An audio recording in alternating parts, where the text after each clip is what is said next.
Buenas noches a todos. ¿Sí nos escuchamos bien? Perfectamente. Perfecto, gracias. Buenos noches a todos. Iniciamos la semana con el programa La Voz del Residente en Cirugía General. Esta noche nos acompaña el doctor Saúl Cruz Hernández con el tema el ABCD en trauma, la hora dorada. Al concluir la presentación del doctor, estaremos recibiendo las opiniones de la doctora Elena López Gavito y de la doctora Darla Peláez para complementar la exposición. Doctor Saúl Cruz, ¿nos ayuda por favor primero presentándose para conocer un poquito más y posterior iniciar con su exposición? Sí, claro. Mi nombre es Cruz Hernández Saúl, soy médico residente del 4º año de cirugía general, cursando mi residencia en el Hospital Dr. José María Rodríguez, perteneciente al Instituto de Salud del Estado de México.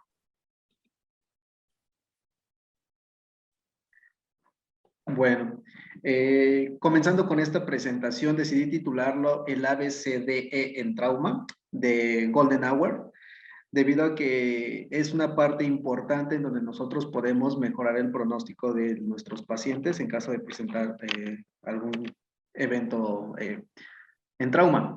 Mis objetivos como ponente es conocer los antecedentes del ATLS, analizar el ABCDE en el paciente traumatizado e identificar la atención prioritaria en el paciente traumatizado con fines de mejorarles el pronóstico. Primero que nada, quisiera mencionar este antecedente, ya que esto del ABCDE es muy puntual en el ATLS, pero el ATLS jamás estuvo presente, sino que hubo un parteaguas para que este tuviera su presencia, y fue en el año de 1976, en Estados Unidos, en Nebraska, donde un médico ortopedista estrelló su avioneta, esta se derrumba totalmente, su esposa fallece. Sus hijos junto con él son atendidos en un centro, sin embargo, no le convenció bastante la atención que éste recibió. ¿Por qué? Porque realmente se brindaba la atención de una forma inadecuada. Él, con sus propias palabras, menciona: si yo puedo proporcionar un mejor cuidado en el campo con recursos limitados que el que mis hijos y yo recibimos en un centro de atención, hay algo que está mal y esto debe de ser cambiado. Este personaje se junta con los demás colegios, principalmente con el de cirujanos, de anestesiología, hay consejos de enfermería y diferentes organismos, y en el año de 1978 nace el primer ATLS. Fue en el año de 1979 cuando la OMS va a reconocer al trauma como una enfermedad, y como antecedente adicional, el primer país latinoamericano que recibe la capacitación en el ATLS va a ser Haití. Como epidemiología vamos a conocer qué es la principal causa de muerte en personas entre el primer año de edad hasta los 44 años. Demanda un 12% de atención en los servicios de salud, y se dice que hay aproximadamente de 6 a 9 personas que fallecen cada minuto alrededor del mundo a consecuencia del trauma. Es importante mencionar que los principales eventos que suceden es el accidente automovilístico. Sin embargo, vaya, trauma incluye todo. ¿Qué es trauma? Vaya, exponer al cuerpo ante un estado de energía de alto impacto. Eso incluye quemaduras, explosiones, vaya, heridas con objeto punzocortante, desaceleraciones que llega a presentar el cuerpo. Para esto nosotros debemos de conocer la distribución trimodal de las muertes. Nos mencionan que hay muertes inmediatas, muertes tempranas y muertes tardías. Las muertes inmediatas son aquellas que suceden en la escena. De hecho, menciona que normalmente es en los primeros minutos o incluso en las primeras 2 horas de haber presentado el accidente. Tenemos las muertes tempranas, que son aquellas que suceden dentro de los centros hospitalarios, muy comúnmente secundarias a hemorragias incontroladas, y muertes tardías, que son consecuencias del traumatismo que éste llegó a tener. Las inmediatas nuevamente son aquellas llevadas por lesiones encefálicas, principalmente traumatismo craneoencefálico, en donde se daña el puente cerebral, cuyos centros respiratorios se encuentran alterados o completamente disfuncionalizados y el paciente no puede ventilar. Lesión a grandes vasos y lesiones cardíacas que producen una hemorragia masiva en la escena, y por lo tanto el paciente fallece. Lesiones mediatas son aquellas que son por hemorragias internas, como el TCL, hemonemotórax, hemoperitoneo y fracturas que no son tratadas de forma oportuna, o quizás sí, pero sin embargo el paciente no responde adecuadamente. Muertes tardías, secundarias a sepsis y una disfunción orgánica múltiple. Primero quisiera entrar en el ABCDE, voy a manejar el AB, que corresponde a la letra A. Nos menciona que todo paciente traumatizado va a tener lesión cervical hasta no demostrarle lo contrario. Y para eso nosotros, la letra A nos hace referencia al control cervical y de la vía aérea. Para eso nosotros podemos hacer uso de nuestros collarines siempre y cuando nosotros tengamos una mano disponible con fines de que nosotros con una mano controlemos el mentón y al mismo tiempo la frente de este paciente. Si nosotros nos fijamos, puede ser colocado el auxiliar de forma lateral o de forma cefálica y auxiliarnos de un siguiente compañero o un segundo compañero, mejor dicho, para colocar el collarín de nuestro paciente y tener el control cervical. El collarín Filadelfia nos hacen hincapié en que es el de elección debido a que permite visualizar el centro, la parte anterior del cuello y permite evaluar la tráquea y el paquete vascular de nuestro paciente en caso de que presente alguna lesión. En este caso lo están haciendo el auxiliar lo está haciendo de forma cefálica, está manteniendo la tracción del mentón al mismo tiempo que el control de nuestra frente y al mismo tiempo un auxiliar está apoyando al control cervical. ¿En qué va a servir el control cervical? Vaya, nos va a ayudar a que nosotros tengamos una alineación de nuestros ejes, el eje oral, el eje faríngeo y el eje laríngeo. Esto, si nosotros lo alineamos, va a permitir una adecuada ventilación y permeabilidad de la vía aérea, entonces el paciente va a adecuadamente tener una ventilación ideal. Es importante mencionar que mientras nosotros hacemos el control cervical, ya estamos haciendo nuestra entrevista y siempre es frente a frente. No podemos entrevistarlo a distancia a un paciente debido a que si éste se encuentra alerta, le preguntamos cómo te llamas, qué te pasó, este paciente va a voltear y en automático se pierde el control cervical y puede llegarse a lesionar estructuras importantes.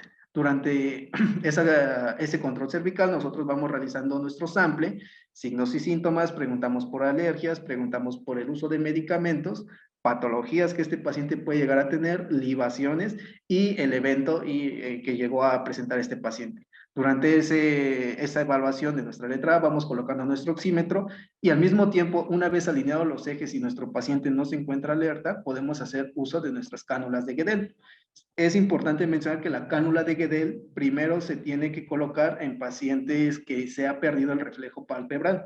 Si alguien lo coloca con el reflejo palpebral presente, se va a estimular las náuseas y el vómito y se va a perder ese control cervical. Es importante también recordar que el oxígeno suplementario se le debe de administrar a todos los pacientes traumatizados con lesiones graves y pacientes inconscientes. Para eso nosotros tenemos que determinar si nuestro paciente se encuentra alerta o no alerta, es decir, es cooperador o no cooperador, ventila o no ventila. Si está alerta, nosotros lo podemos hacer mediante el uso de puntas nasales, una mascarilla facial, mascarilla Venturi, una mascarilla reservorio y dando nuestros aportes de flujo meramente correspondientes para tener una adecuada saturación. En caso de que nuestro paciente no esté alerta, previamente mencionado, podemos hacer uso de nuestras cánulas de Guedel con fines de alinear los ejes. Y al mismo tiempo nosotros tenemos que hacer una evaluación para saber si nuestro paciente va a requerir de una vía aérea definitiva. Primero, quisiera mencionar la cánula de Guedel, es una puntuación adicional, ya que estas cánulas se van a colocar ya sea a 180 o a 90 grados, jamás se va a tratar de deprimir la lengua de primera instancia. Va a ser muy difícil que alguien, o quizá durante la escena, nosotros conozcamos el tamaño ideal de la cánula de Guedel para ese paciente. En ese momento nosotros podemos hacer una medición del pabellón auricular hacia la comisura labial. Si nosotros hacemos una adecuada medición, vamos a saber cuál de nuestras cánulas de Guedel va a ser la ideal para nuestro paciente. Aquí pongo 3 ejemplos. En la primera imagen es una cánula de Guedel demasiado pequeña. Lo que está haciendo es que está retrayendo la lengua y se va a obliterar mi vía aérea. 2, en la siguiente imagen se encuentra demasiado grande, entonces está deprimiendo la epiglotis y va a cerrar por completo mi vía aérea. En la imagen número 3, nosotros estamos colocando una cánula de Guedel óptima, es decir, del tamaño ideal para este paciente y se está permitiendo una vía aérea permeable que nos va a permitir ventilar a nuestro paciente. Es importante también mencionar que si el paciente, ¿cuándo vamos a colocar una vía aérea definitiva? Nosotros tenemos que hacer nuestra evaluación de lemón, ¿vale? Es una mnemotecnia de limón, en donde L significa mirar, look. mirar el cuello, mirar la cara, mirar si hay deformidades, si hay barba, bigote. En el momento en el que nosotros encontremos algo, ya es una vía aérea difícil y muy probablemente va a requerir de una vía aérea definitiva. La letra E hace referencia a evaluar el 3-3-2. 3 dedos de apertura bucal, 3 dedos del mentón alioides y 2 dedos de la base del yoides al tiroides. Si nosotros tenemos una de las siguientes, de las previas alteradas, esto nos va a convertir en una vía aérea difícil. Al mismo tiempo tenemos que evaluar nuestro Mayapati, ¿sale? Que no es más que la visualización del paladar duro y blando con relación a la apertura bucal, es decir, qué tanto nosotros podemos ver el istmo de las fauces. Al mismo tiempo, nuestra letra O nos habla de una obstrucción. Tenemos que mirar si hay cuerpos extraños, hay hematomas, hay abscesos, hay algo que nos vaya a impedir visualizar adecuadamente nuestra vía aérea y al mismo tiempo permitir ventilar a este paciente. Y la N de cuello, si se encuentra con una alteración que nos permita no movilizar adecuadamente la columna. En este caso estoy poniendo 3 imágenes. En la primera nosotros estamos viendo un paciente adulto mayor que de entrada, si nosotros vemos, tiene quemaduras, están quemadas las mucosas, las vibrisas nasales. El paciente, quizá en este momento las puntas son de ayuda, sin embargo, se va a edematizar las mucosas y va a requerir de una intubación, este paciente con fines de proteger la vía aérea. En la imagen número 2 estamos viendo un traumatismo craneoencefálico severo en donde hay hematomas, hay sangrado activo, hay pérdidas de piezas dentarias. Muy seguramente algunas de ellas ya se fueron a nuestra vía aérea y va a requerir de una vía aérea definitiva. Y en la imagen número 3 estamos viendo que a pesar de que nosotros estamos sellando por completo nuestra mascarilla con fines de aportar el oxígeno, se encuentra una lesión a nivel del cuello que no permite un adecuado paso del aire y al mismo tiempo va a estar fugando. Entonces, este paciente va a requerir de primera instancia una vía aérea definitiva con fines de tener el control de nuestra vía aérea. ¿A qué le llamamos vía aérea definitiva? Nosotros debemos de conocer que se va a definir como aquella ventilación asistida mediante un tubo que va a estar colocado en la tráquea, fijado con un manguito por debajo de las cuerdas bucales. Podemos hacerlo mediante una intubación orotraqueal, una nasotraqueal o un abordaje quirúrgico. O sea, si nos diera la oportunidad de crearlo de una vez, adelante, nosotros lo podemos realizar. Es importante contar en todo momento con un buen sistema de aspiración. No podemos crear una vía aérea definitiva sin un buen sistema de aspiración, incluso contar con unas pinzas de McGill con fines de extraer cuerpos extraños. Algo importante que nos mencionan, ¿cuál es el papel de los inductores? Nos dicen que en realidad, si el paciente está totalmente inconsciente, no está alerta, podemos hacerlo ya a la voz de ya con fines de proteger la vía aérea. Pero si no, podemos hacer uso del etomidato, mencionan que es el inductor de elección, debido a que los demás inductores van a propiciar cambios hemodinámicos, principalmente por la alteración de la frecuencia cardíaca y de la presión arterial. Entonces, no va a permitir una adecuada evaluación de ese paciente. Los relajantes musculares no son bien vistos en el trauma, sin embargo, si mencionan que si hay que usar alguno porque el paciente tiene rigor mortis o está bajo efectos de drogas, rigor mortis cuando están muertos, pero si presenta alguna alteración principalmente de drogas, el paciente puede tener cierta rigidez de los maceteros o no nos va a permitir ventilar. En ese momento podemos usarlos. El relajante muscular de elección mencionan que es la succinilcolina porque su efecto va a ser inmediato, son de 20 a 30 segundos y al mismo tiempo su vida media también es muy rápido, no dura más allá del minuto, entonces va a permitir una adecuada apertura bucal de este paciente. Otras cosas que debemos llegar de evaluar para crear una vía aérea definitiva es si nuestro paciente presenta una puntuación en coma de Glasgow menor a 8, si tiene alguna actividad convulsiva sostenida, si hay necesidad de proteger la vía aérea a futuro, como en el caso de las quemaduras, si el paciente tiene alguna hipercamia, alguna taquipnea o presenta apnea. En caso de que nosotros decidamos hacer un abordaje quirúrgico, nos menciona que debe ser la cricotiroidectomía, no debe ser traqueostomía, ya que la traqueostomía meramente son para creaciones de vía aérea definitiva a largo plazo y debe ser en el ambiente más cómodo, como en un quirófano. En este caso, si nosotros vamos a crear la vía aérea definitiva de forma quirúrgica, debemos de localizar nuestra escotadura supraesternal y hacer una medición del dedo anular, el dedo medio y el dedo índice. Justo donde cae el dedo índice, Está la membrana cricotiroidea. Es una membrana muy delgada, avascular. Mencionan que tiene un espacio de una altura de 1 centímetro y un ancho de 1.5. Entonces va a permitir crearlo. Si nosotros realizamos un corte mayor a esas dimensiones, vamos a tener una disrupción de los cartílagos o del músculo, y esto nos va a permitir, nos va a condicionar un sangrado y no vamos a poder visualizar de forma correcta. En caso de que no tengamos vaya la forma de crear nuestra vía aérea definitiva, nos mencionan los dispositivos supraglóticos. También mencionados dispositivos de rescate. ¿Vale? Son tubos de látex y de plástico que su cabo distal presentan silicón. Entonces, esto va a permitir un adecuado sello de nuestra vía aérea. Ya se han controlado mediante un manguito con una jeringa, o el simple hecho de exponer el silicón al calor, este se va a dilatar, entonces va a permitir un adecuado sello de nuestro dispositivo supraglótico. La máscara laríngea es un dispositivo supraglótico para la vía aérea que se puede insertar sin visualizar la glotis. Se puede introducir durante la RCP sin interrumpir las compresiones torácicas. El entrenamiento es más sencillo y la inserción más fiable. La máscara laríngea es un tubo con un cojín inflable distal que se coloca en la hipofaringe del paciente. Coloque la máscara laríngea en la boca abierta orientando la abertura hacia la lengua e introdúzcala hasta el final de la lengua. Por el dedo índice presione con cuidado el dispositivo contra el paladar y desplácelo hacia abajo. Continúe introduciendo el dispositivo hasta que note resistencia, lo que indica que el extremo distal del tubo ha llegado a la hipofaringe. Retire el dedo e infle la mascarilla. Una vez inflada, la máscara laríngea quedará centrada en la boca. Si está bien colocada, el oxígeno fluirá por la luz del dispositivo hasta la tráquea.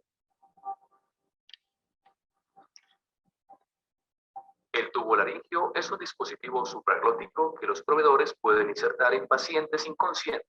Durante la RCP, se puede insertar el dispositivo mientras continúan las compresiones torácicas.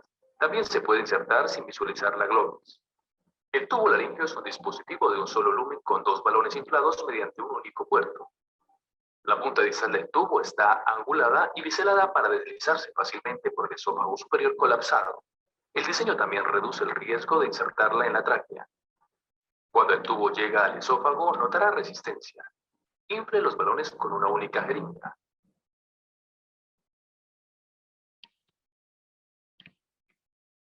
Bueno, una vez que nosotros hayamos asegurado nuestra vía aérea, es importante en todo momento registrar nuestra capnometría. Esto principalmente en pacientes quemados que pueden llegar a tener alguna intoxicación con el monóxido de carbono, y la oximetría puede llegar a ser falsa. La auscultación y la oximetría de pulso también va a ser importante, y todo el tiempo tenemos que estar haciendo una exploración física con fines de descartar el famoso TOD-NENE. Este TOD-NENE consiste en identificar de forma oportuna si hay presencia de tórax inestable, alguna obstrucción de nuestra vía aérea, taponamiento cardíaco, hemotórax masivo, neumotórax a tensión y neumotórax abierto. Hay algo que dentro de la hora dorada, lo vamos a comentar un poco más adelante en qué consiste. Mencionan que hay 10 minutos de platino, en donde nosotros tenemos que identificar exactamente estos en 10 minutos, haber descartado todo el TOD-NENE por completo, ya que de no hacerlo y de no darle algún manejo, el paciente va a incrementar hasta 3 veces su mortalidad durante nuestras valoraciones, si es que llegamos a tardar un poco más.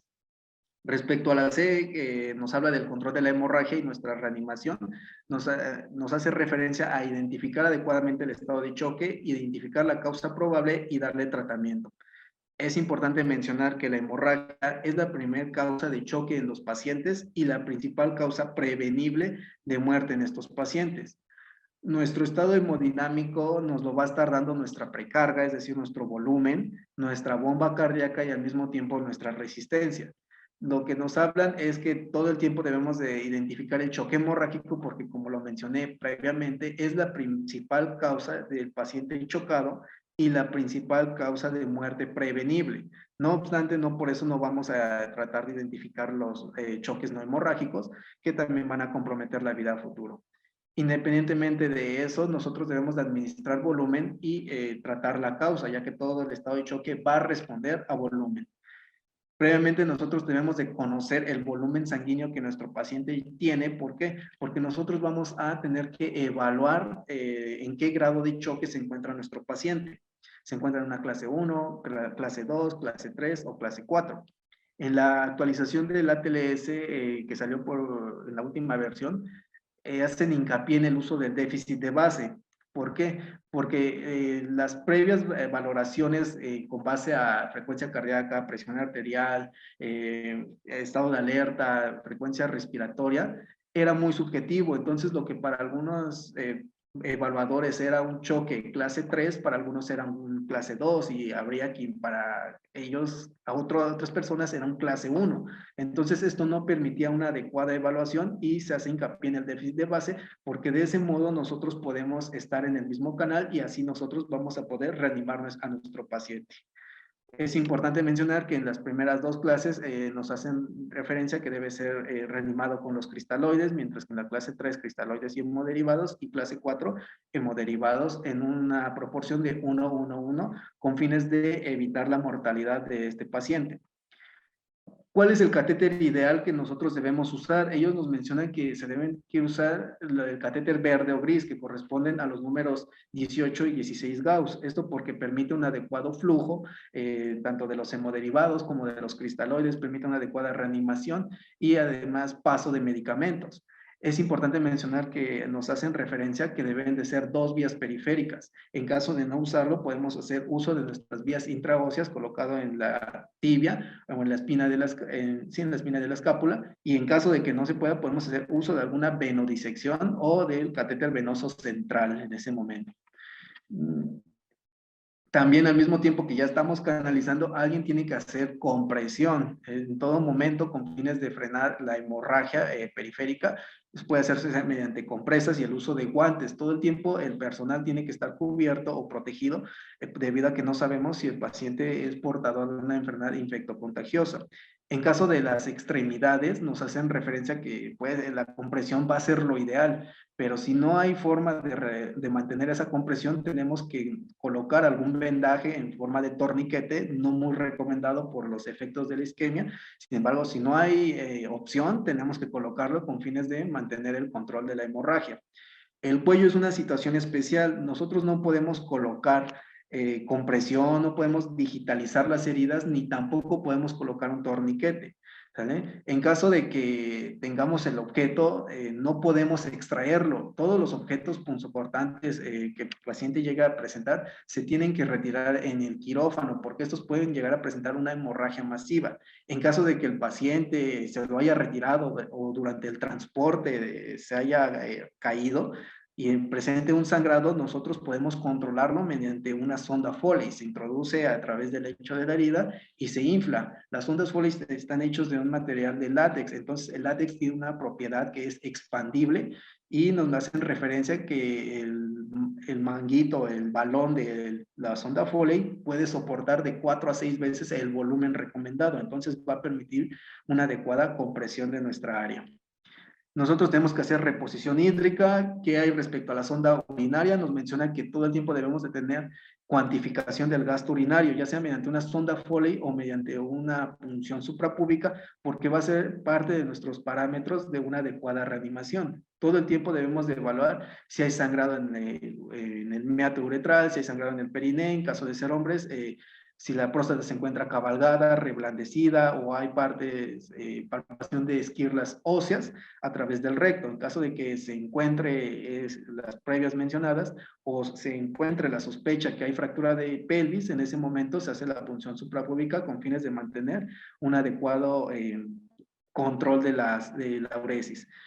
Y nuestra sonda nasogástrica nos hacen referencia que solamente debe de ser colocado en los pacientes que se encuentran inconscientes o en aquellos que ya debieron de consumieron algún alimento y tienen riesgo de broncoaspiración. En ese momento se puede llegar a realizar.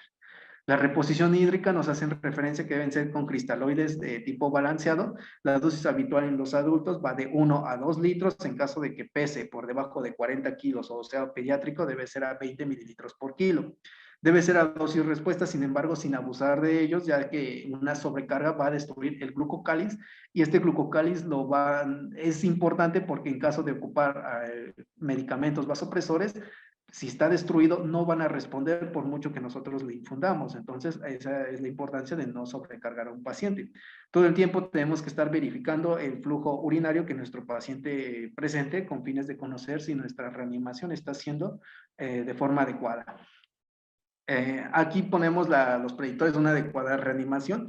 Es importante mencionar que todo paciente chocado en las primeras 24 o 48 horas van a presentar alteraciones metabólicas, principalmente de forma inicial una alcalosis respiratoria y posteriormente una acidosis metabólica, porque el paciente se encuentra con una volemia completamente alterada, y al mismo tiempo, si la oxigenoterapia no está siendo adecuada, va a tener todavía más repercusiones.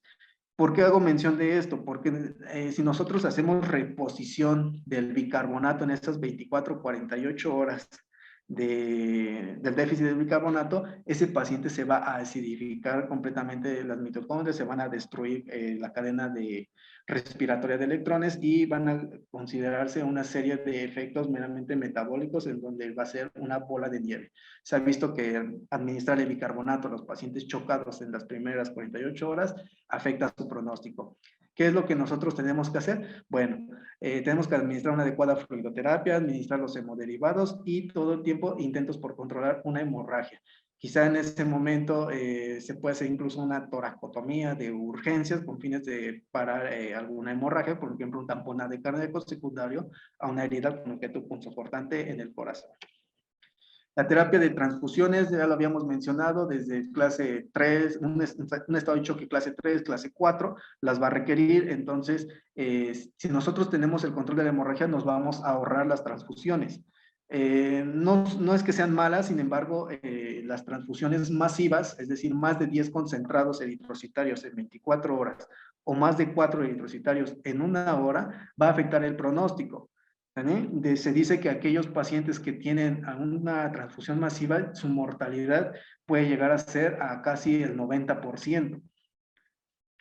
Respecto al control de la temperatura de las transfusiones o de las soluciones administradas, ¿cómo debe de hacerse? Bueno, nos menciona que todo fluido administrado debe tener una temperatura de 37 y 40 grados. Hago hincapié en el uso de microondas, si es bueno o malo. ¿Por qué? Porque todavía está algunas preguntas, a veces hay ciertas peleas quizá en el personal de salud o cierto conflicto entre ellos en que si debe usarse o no. Nos hacen referencia en que en los cristaloides sí se puede usar, pero en los hemoderivados no se puede usar porque este objeto funciona con ondas.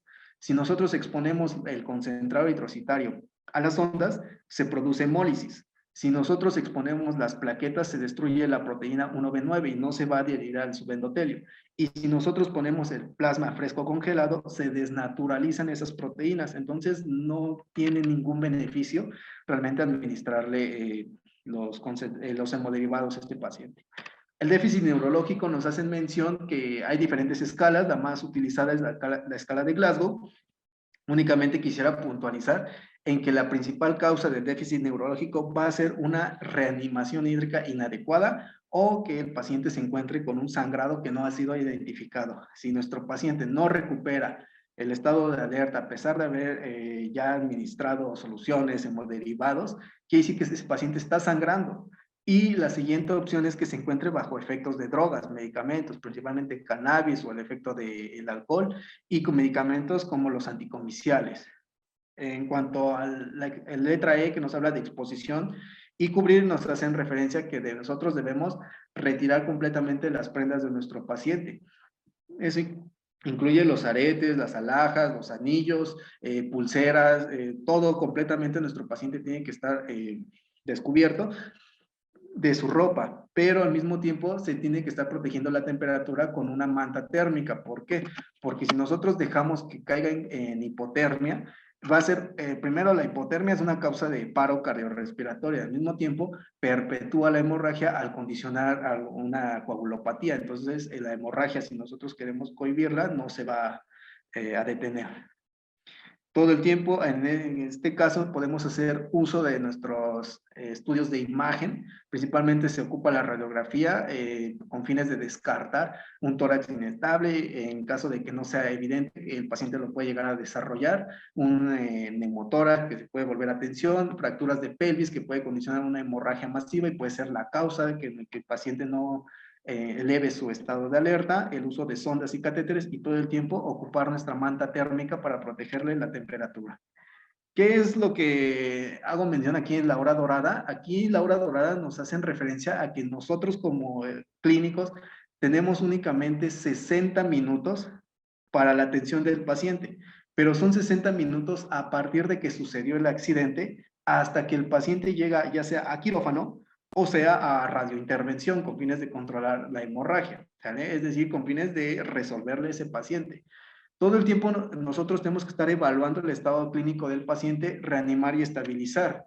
Por eso es que nos hacen hincapié en tanto en la fase prehospitalaria como la fase hospitalaria. En la fase prehospitalaria anteriormente únicamente se hacía el ABC, pero hoy por hoy las guías nos hacen referencia que también la fase prehospitalaria tiene que hacer el ABCDE, tiene que ser una evaluación meramente completa, porque va a ser el informe que va a darle a la unidad hospitalaria y puede llegar a darle su manejo. Entonces, haciendo hincapié, aquí sucedió ya el accidente. Llega el estado de emergencia, se hacen las llamadas y se da la primera atención. La evaluación, es decir, el ABCDE por personal paramédico, socorristas, y debe de ser transportado a la unidad, no a la más cercana, sino a la que tenga la capacidad de llevar un buen pronóstico a este paciente. Llega a la sala de emergencia y al mismo tiempo se tiene que estar dando la atención meramente definitiva.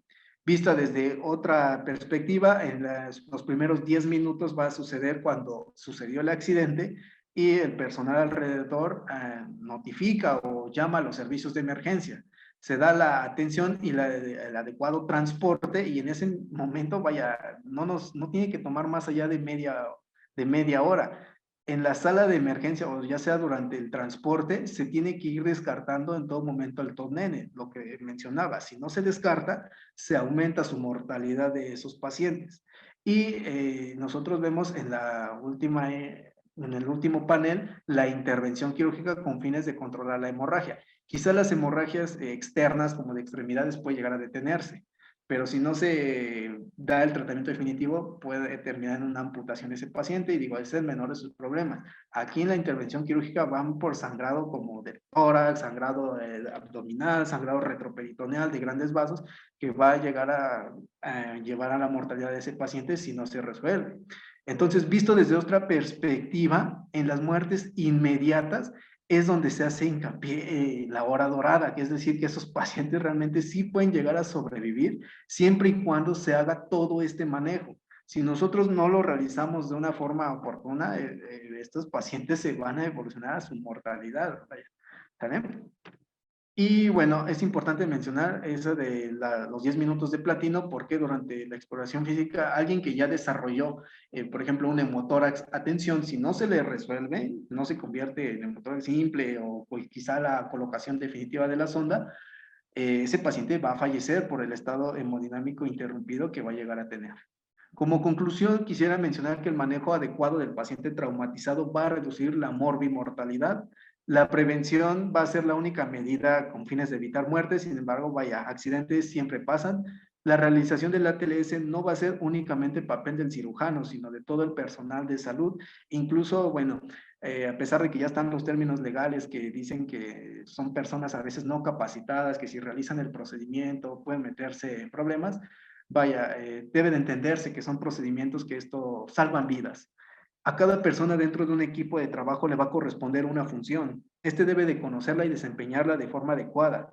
Sin embargo, si está preparado para asistir el resto del procedimiento con fines de ser beneficioso al paciente, siempre va a ser bienvenido.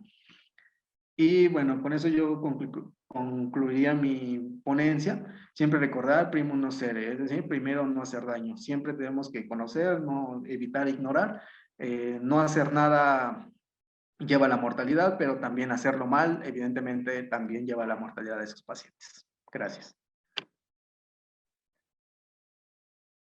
Muy bien, muchas gracias, doctor. Excelente, excelente presentación. ¿Nos ayuda a dejar de compartir, por favor?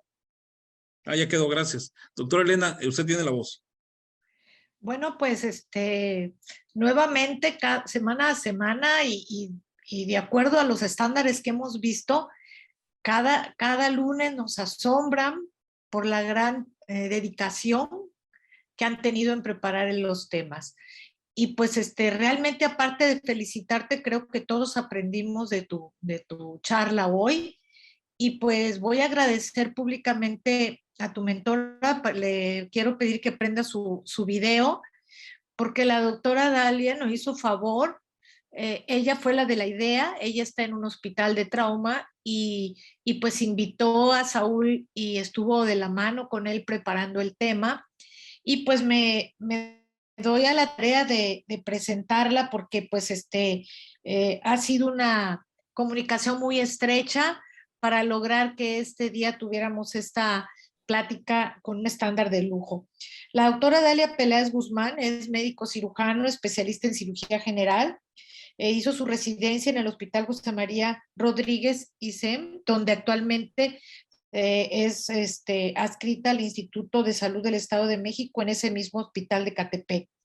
Ahora bien, la doctora es la mentora de Saúl y la quiero invitar para que haga un comentario, dado que están manejando mucho trauma, y sobre todo que destaque la relevancia de estos minutos. O sea, ya no hay marcha atrás, el ATLS llegó para quedarse, y si algún cirujano no lo ha tomado, creo que está incumpliendo un deber de cuidado, porque nosotros sabemos, y lo dijiste muy bien, no hay nada más terrible que alguien no capacitado maneje un paciente con trauma. Y de estas expectativas hablamos también la obligatoriedad que tenemos como médicos de atender las urgencias, porque el artículo 468 y 469 de la Ley de Salud nos dice que independientemente de nuestra preparación debemos atender al paciente.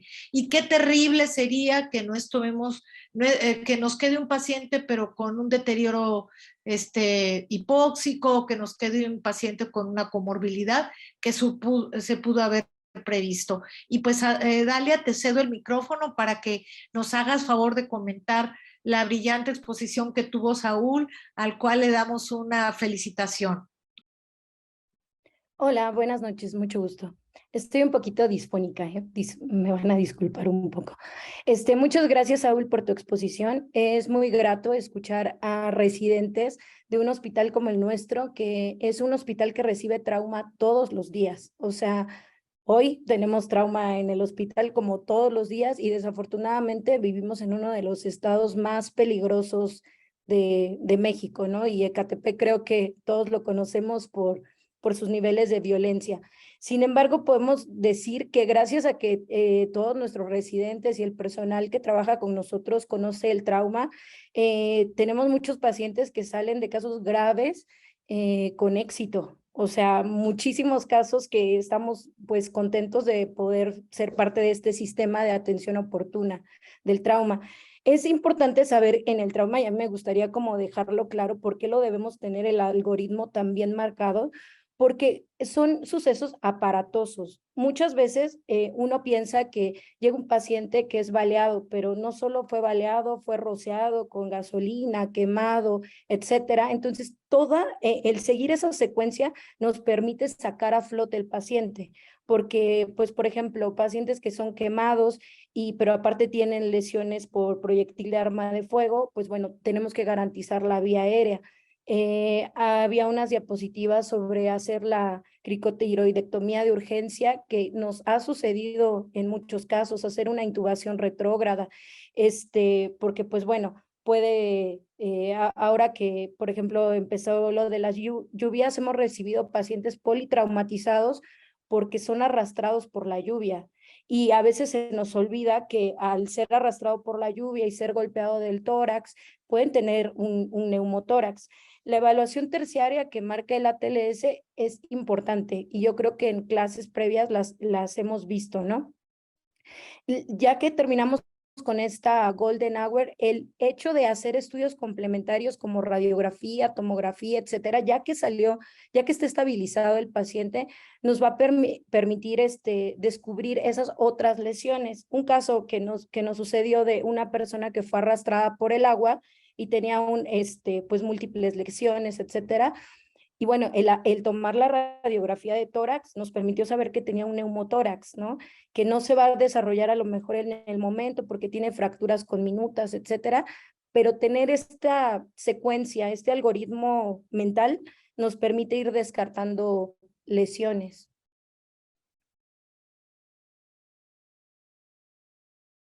Pues bueno, hay una de las preguntas aquí del público, dice, en caso de evento prehospitalario, ¿ha cambiado las guías debido a COVID? Y felicidades y excelente y claro el tema. ¿Qué piensas tú de esta pregunta, Saúl? ¿La quieres contestar? Sí, bueno, primero que nada, sí ha habido ciertos cambios. Quizás no cambios respecto al paciente, sino cambios de protección hacia nosotros como personal. Hay que recordar que el ATLS nos dice que en todo momento nosotros tenemos que estar protegidos. Guantes, mascarilla, gogles, evitar enfermedades infectocontagiosas, ¿sale? Pero el hecho de que un paciente sea positivo a COVID no lo descarta por completo de brindarle la atención. Hay que recordar que esa persona quizá es un padre, quizá es un hijo, es un hermano, y quizá podemos ser en algún momento nosotros. O sea, realmente la atención no se tiene que descartar, todo el tiempo nosotros debemos estar protegidos. Si estamos bien protegidos, la posibilidad de transmisión de que ser positivos va a ser menor. Además, hay que recordar que ya con las vacunas, en caso, va a ser de menor severidad. Entonces, hay que recordar, nuestro papel es el de médicos y ni modo de pues, no entrar a abandonar a un paciente, ¿verdad? Es mi comentario. Sí, mira, hay algunos otros comentarios. Uno de ellos dice que si existe una responsabilidad jurídica en caso de intervenir o no un accidentado. Pues bueno, ahí sí yo me gustaría comentarlo. Creo que algo muy importante es dar la atención médica, puesto que muchas veces a nosotros nos toca atender al paciente y la situación administrativa muchas veces se hace previo al ingreso a la sala de urgencias y en ocasiones cuando el personal no está capacitado o avezado en lo que es un buen entrenamiento, les piden credenciales, derecho a audiencia y cosa que jamás se le debe pedir a un paciente con trauma, ¿verdad?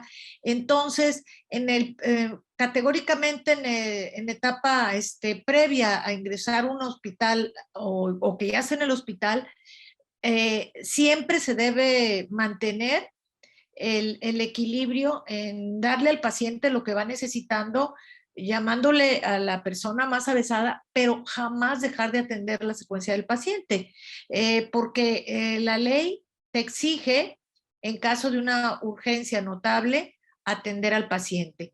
Y pues si no tienes todo lo necesario, por lo menos lo vas a estabilizar, le vas a hacer las medidas generales que ya tan claramente el ABCD que estableció Saúl, y antes del hospital, pues obviamente por lo menos el control de la columna, la vía aérea, todas las cosas que ya sabemos hacerlas, pero creo yo que se tiene que hacer algo un poquito más a nivel nacional para capacitar tanto a paramédicos como, porque muchas veces con el solo hecho de tener una ambulancia privada y ponerle que es urgencias, creen que ya saben manejar la etapa prehospitalaria y no es así.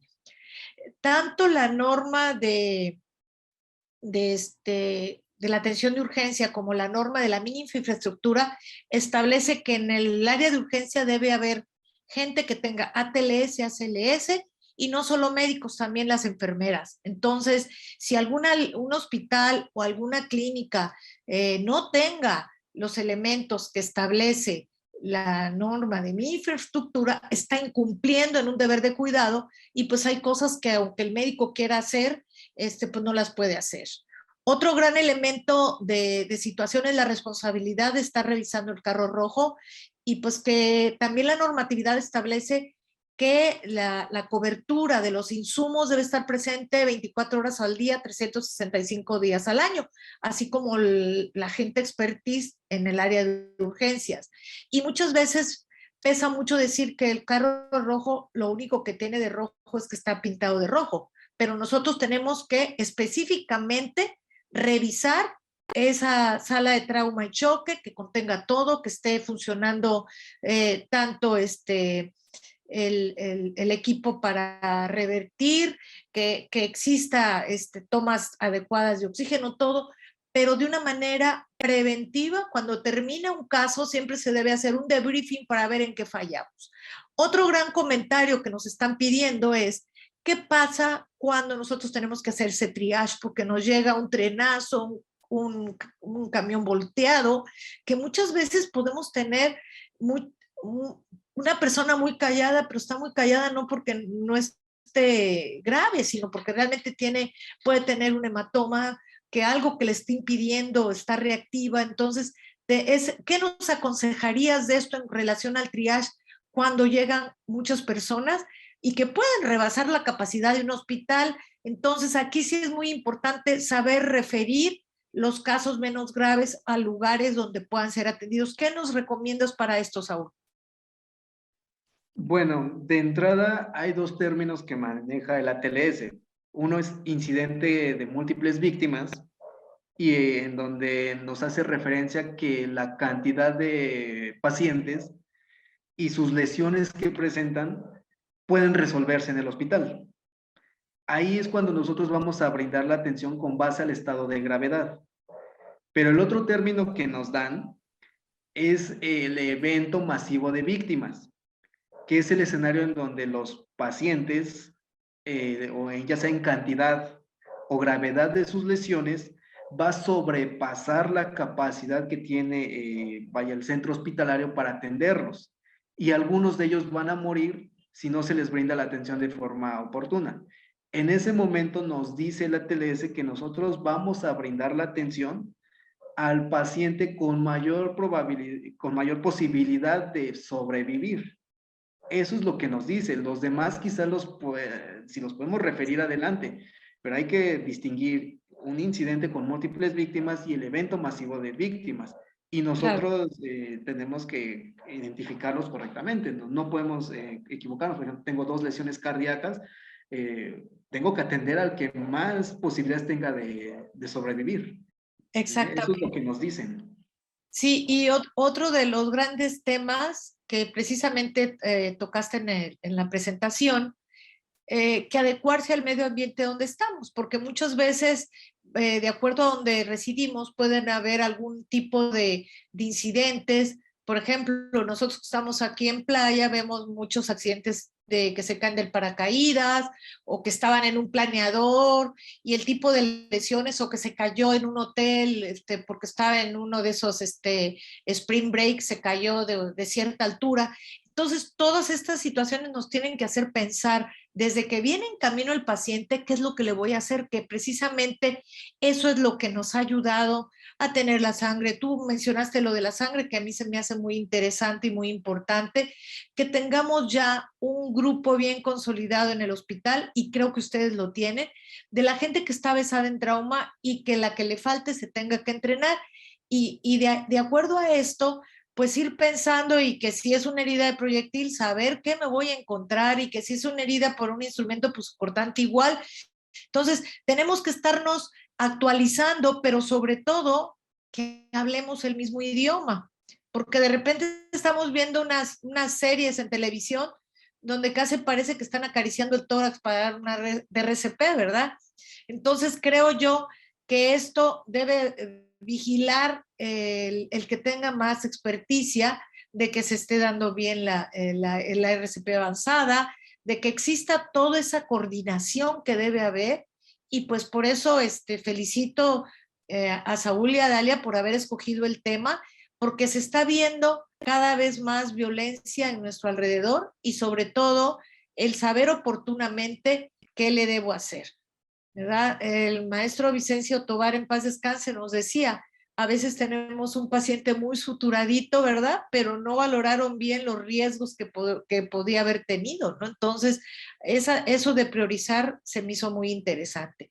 Y el poder desvestir al paciente para ver lesiones ocultas, voltearlo cuando ya el paciente esté estable, todas esas cosas que tú mencionaste, y pues que sí me gustaría ver si algún otro comentario quisiera hacer, Dalia. Ha estado demasiado interesante el tema y pues esperamos que hagan más preguntas, ¿verdad? Muchas felicitaciones. La doctora Azucena los felicita desde Acapulco, la Azucena Reyes García. También Yasmín Martínez, a todos los felicita. La doctora Irma Sánchez, excelente exposición de la ATLS. Y pues creo yo que hasta ahorita han sido, no sé, Rubén, si haya preguntas en otro de los medios que estamos transmitiendo. Sí, doctora, en Facebook hay muchas felicitaciones. El doctor Amadeo dice, muy buena explicación, una plática de mucha calidad, felicidades. La doctora Verónica Flores Sánchez dice, excelente presentación y pone unas caritas ahí. Hay muchas felicitaciones para el doctor, muy buena presentación. Adelante. Bueno, y si en el público de las personas que están conectadas quiere hacer alguna otra pregunta. Dalia, ¿quieres comentar algo? No, nada, muchas felicidades igual, Saúl. Gracias, doctora, por invitarnos. Es un tema que debemos tener todos en la mente. Operar trauma es tener un pensamiento ágil, tener esto bien mecanizado. Son situaciones aparatosas, algunas son muy, o sea, te pueden asombrar. Entonces, debes tener clara la secuencia, los algoritmos para responder oportunamente. Y es que yo cada vez, o sea, me convenzo más, ¿no? Hay gente con 10 balazos, lesiones a múltiples órganos, que con el tratamiento adecuado pueden salir bien librados. Pues sí, es algo que nosotros tenemos que ver. Y hablando de educación quirúrgica, pues a los residentes que por alguna situación no puedan tener o no tengan en su centro un lugar, no manejen bien adecuadamente el trauma, pues soliciten estas rotaciones. No sé, ¿tienen rotantes ustedes, Dalia, en el servicio? Sí, recientemente rotaron de justo hospitales particulares, ¿no? Donde no, del Sanatorio Durango, me parece, estuvieron yendo a rotar porque, pues, es que sí hay una gran diferencia entre el abordaje cuando ya es algo, pues, que estás acostumbrado a ver todo el tiempo, a que sea la primera vez que te enfrentas a un trauma, ¿no? Y como cirujano, tú estando solo, pues, o sea, sí requieres un equipo que conozca de trauma. Y pues aquí hay una recomendación precisamente de la doctora Teresa del Niño Jesús Vázquez a todos los residentes conectados de la obligatoriedad que es tomar el ATLS. Yo creo que no tendríamos ni que tener la menor duda al cirujano de que antes, por eso es que vienen muchas preguntas en el examen del Consejo de Trauma y de ATLS, porque es un área muy importante que debemos aprender. Y pues que gracias a Dios en México tenemos pues los capítulos del Colegio Americano de Cirugía, donde están capacitando normalmente a los instructores y dándoles la capacitación, y pues seguido se hacen estos cursos. De hecho, entre el grupo de cirujanas hay varias que son instructoras o que han sido a lo largo de su vida instructoras, como la doctora Irma Sánchez, por ejemplo, la doctora Clara en Morelia, y pues muchos de nosotros que lo hemos tenido que no solo tomar el ATLS, sino motivar a que la gente lo haga.